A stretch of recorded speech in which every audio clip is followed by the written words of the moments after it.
네, 안녕하세요. 오늘 해볼 거는 이것도 실무에서 이제 종종 사용하는 방법인데,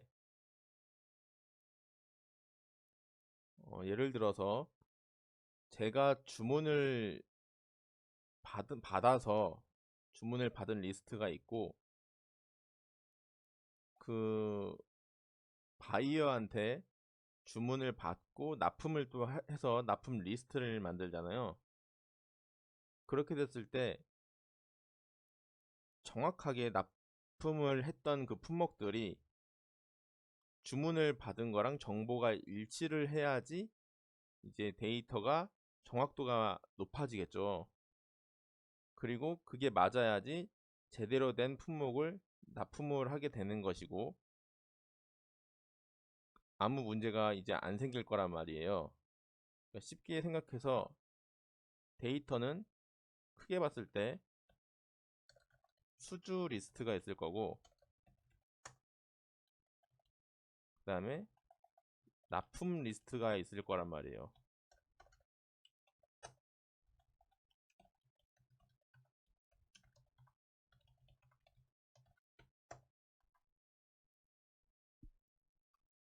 품목명, 수량, 단가, 금액, 그 다음에 발주처 뭐 이런 식으로 관리를 하겠죠. 아닐 수도 있어요. 이게 뭐 회사마다 다른 거니까 이거는 당연히 날짜도 있어야 될 거고.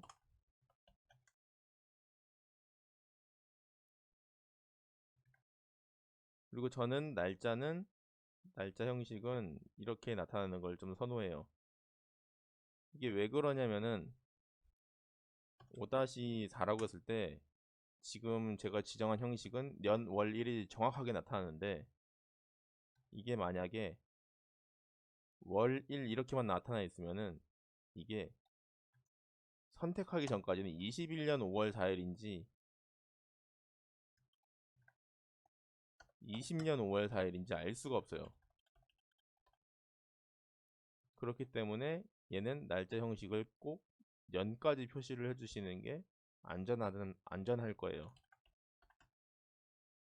지금 제가 이 녹화하고 있는 게 7월 달이니까 22년 7월 달이니까 22년 7월 1일에 주문을 받았다고 가정을 할게요. 발주처는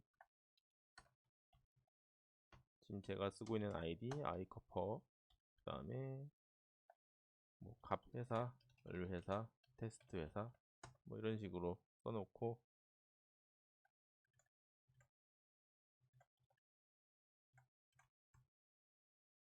진행을 하죠. 품목은 지금 뭐가 있을까? 네임펜, 그 다음에 볼펜,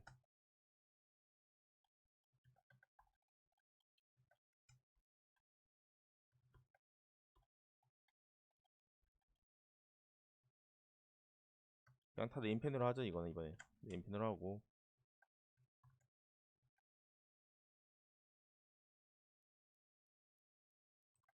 품목 코드를 하나 새롭게 집어넣을게요.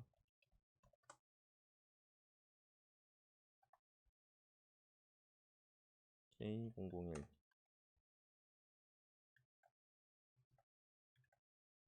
K-002 K-003 이 코드가 여기서 핵심이 될 거예요. 코드가 있는 회사도 있고 없는 회사도 있을 거예요. 회사가 이제 시스템을 점점 많이 갖춘 회사는 이런 코드 같은 게 잘 돼 있을 거고 좀 이제 영세하거나 좀 작은 규모 회사들은 아직 갖춰지지 않았거나 갖춰가는 단계인 곳이 많을 거예요.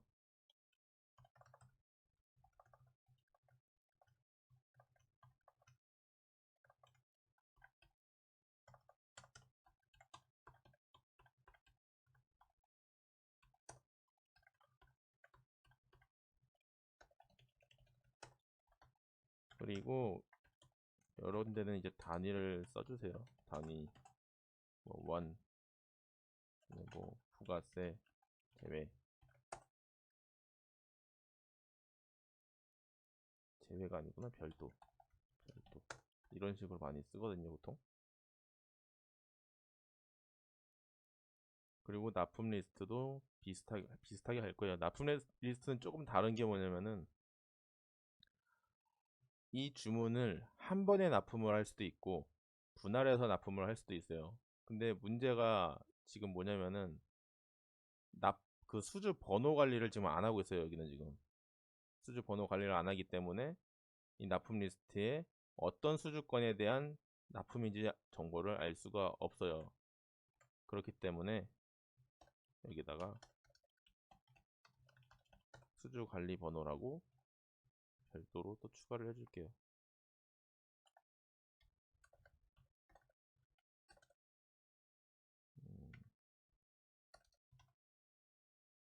간단하게 PO001 이런 식으로. 근데 PO라고 이렇게 쓰는 게 좀 안 좋은 게 폰트에 따라서 이 5랑 숫자 0이랑 같아 보일 수가 있어서 그렇게 좀 좋은 방법은 아니에요. 그래서 이렇게 가운데 막대기도 하나 넣어줄 거예요.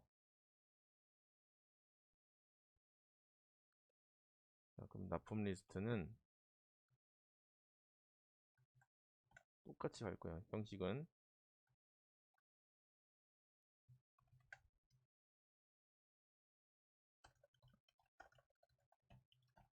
납품 관리 번호를 써도 되고 안 써도 되고 이거는 한번 생각을 해보세요. 쓰는 게 좋을지 안 좋을지. 날짜는 7월 2일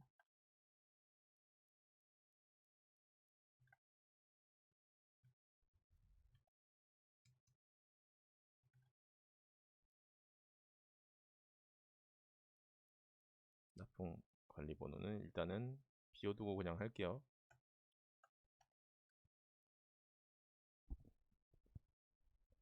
품목 코드는 뭐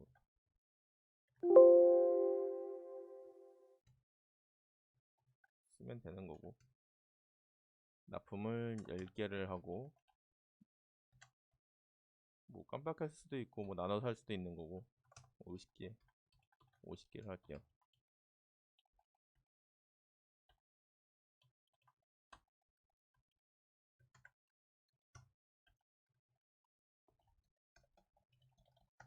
수주 관리 번호를 넣어줄 거고 이렇게 넣어줄 거예요. 이 관리 번호를 넣게 되면 뭐가 좋냐면은 뭐가 관리를 또 할 수 있냐면은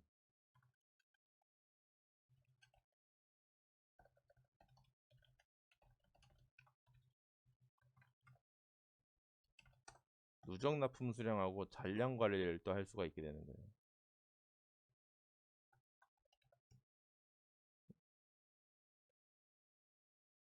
이 누적 납품 수량은 이 납품 리스트에서 가져와야 되는 정보고 이 잔량은 이 수주량에서 납품 수량을 빼면은 잔량이 되잖아요.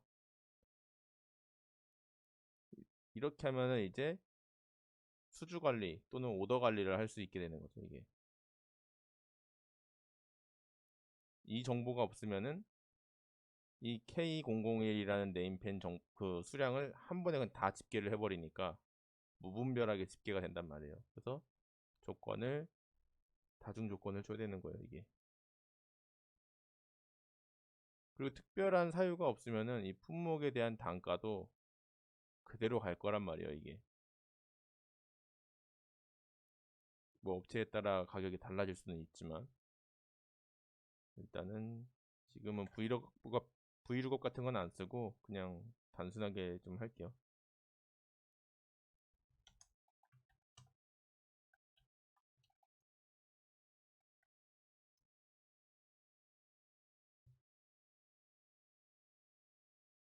그리고 이런 수량 같은 정보는 표시를 좀 바꿔주시면 보기가 더 좋을 거고 이 발주처라고 써도 되고 납품처라고 써도 되고 이건 편하신 대로 하시면 될 것 같아요. 그 회사 특성에 맞춰서 하시면 될 것 같고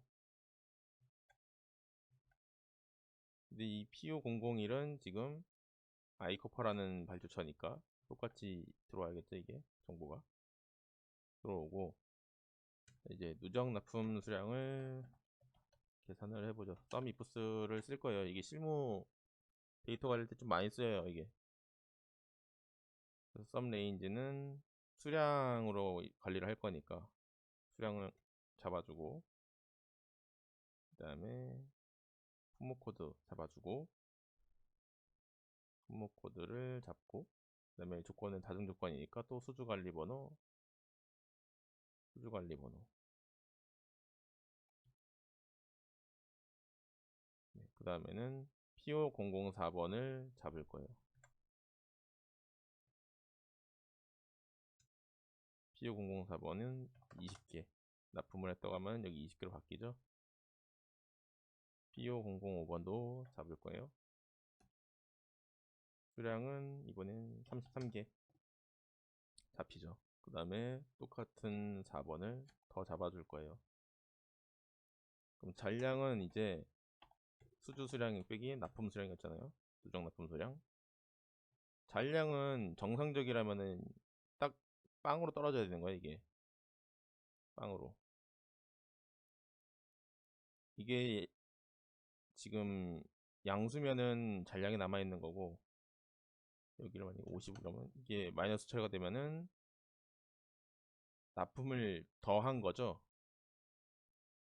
근데 이런 경우는 정상 납품인지도 확인을 해야 되는 거예요. 납품을 덜 했으면은 그 문제가 되진 않는데, 납품을 더 많이 했을 때 문제가,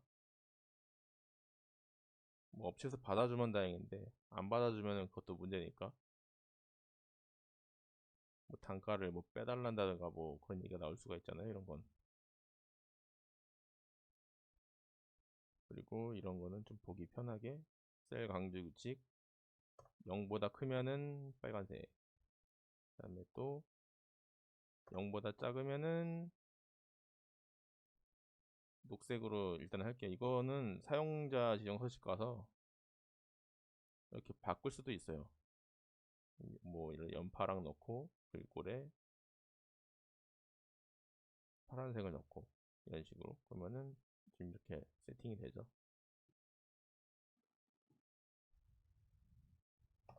0이 어떻게 되는지 궁금하면 0도 한번 넣어보셔도 되고. 네, 이렇게 관리를 할 수가 있어요. 근데 지금 하려는 거는 이 관리보다는 검증이었으니까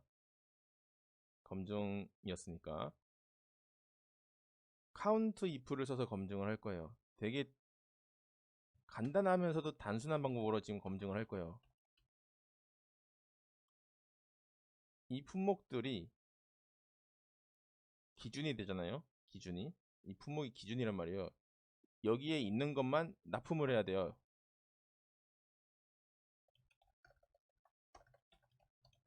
그럼 품목 검증이라는 거는 이 납품 리스트 쪽에서 진행을 해줘야겠죠. 지금 같은 경우는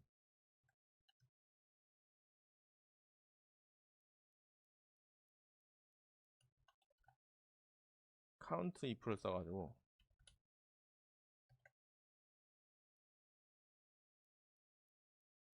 이 기준을 잡아준 그다음에 대상을 잡으시면 돼요. 그냥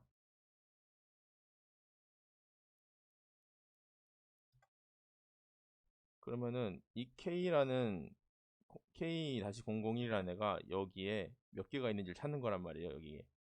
근데 만약에 제가 이 납품에다가 실수로 K-004를 넣을 거예요. 그러면은 여긴 지금 K004가 없단 말이에요. 그러면은 여기도 004가 집계가 안 되는 거예요. 하나도 0으로 나타나는 거예요. 이러면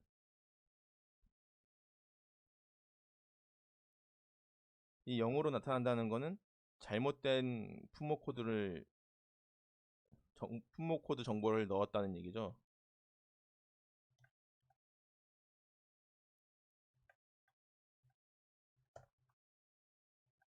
이렇게 되면은 여기에 있는 이 10개는 집계가 되지 않아요. 여기서.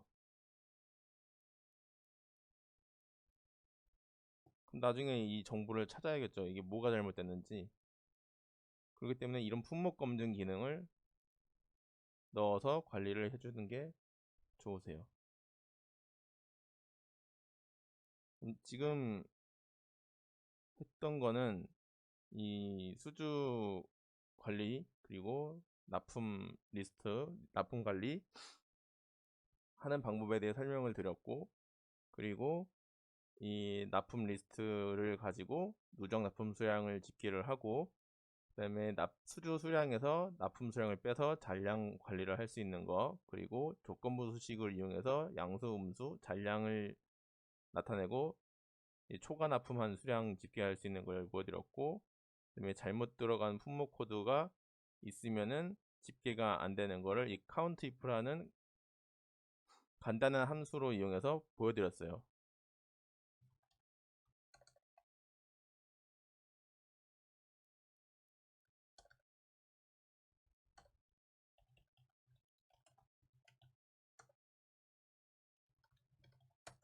수주 납품 리스트 관리, 잔량 관리, 그리고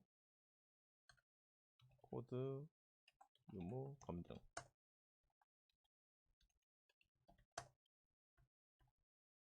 이것들을 이용해서 실무에 어떻게 응용할지도 한번 생각해 보시면 좋을 것 같고, 아마 이런 걸 많이 요청을 받을 것 같아요. 신입이나 이제 뭐 얼마 안 되신 분들이나 뭐 기존 자료에 있는 거랑 뭐 새로운 자료랑 비교를 해보라고 한다거나 그랬을 때 양이 이렇게 많아 버리면은, 네, 양이 이렇게 많아 버리면 이걸 다 어떻게 찾을 거예요. 그렇기 때문에 엑셀 수식을 알아야 되는 거고, 그때 쉽고 간단하게 쓸 수 있는 게 이 countIf라는 거예요. 한 가지 더 알려드리면은,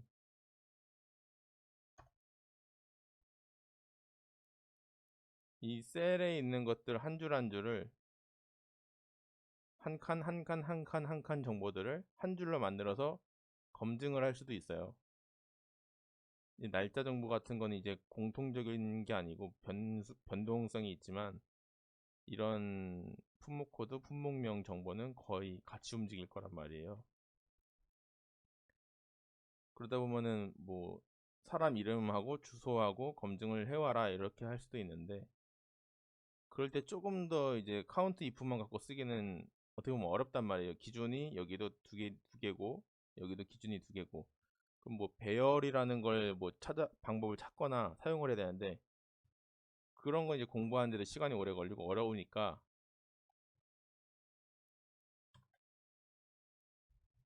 보조 정보를 하나 만드는 거예요. 보조는 이 셀 값하고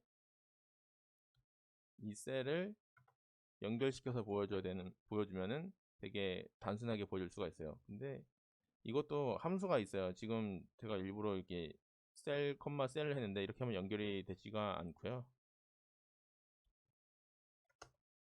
뭐 이렇게 end를 해서 연결을 하는 방법도 있고, 아니면 concat 을 이용해서 하는 방법도 있어요.